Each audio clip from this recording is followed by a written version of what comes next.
Chapter 3 Naglok का रहस्य और प्रेम की पहली झलक।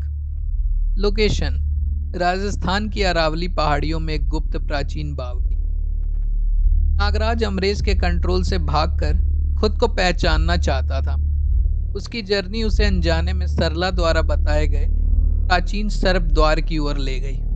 वो बावड़ी के अंदर काई लगे पानी में कूद गया। पानी के नीचे उसे एक सुनहरी चमक दिखाई दी। ये नागलोक का प्रवेश द्वार था। जैसे ही वो द्वार से गुजरा, उसकी मुलाकात नागिन माया से हुई। माया 18-19 साल की एक आकर्षक और बेहद पावरफुल नाग कन्या थी। उसकी बॉडी पे नेचुरल सर्प पैटर्न थे और उसकी आंखें उतनी ही गहरी थी जितनी नागराज की, बट उनमें प्रेम और विश्वास की एक झलक थी। वो नागलोक की गुप्त रक्षक थी। माया, गुस्से में, तुम कौन हो बाहरी, और तुम्हारे अंदर ये दूषित सर्प शक्तियां क्यों हैं? क्या तुम कालनाग दास हो?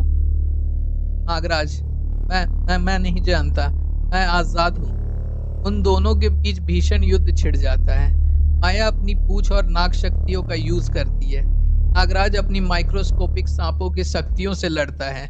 उनके बीच का टकराव केवल फिजिकल नहीं बल्कि इमोशनल था, जैसे दो प्राचीन शक्तियां एक दूसरे को पहचान रही हो।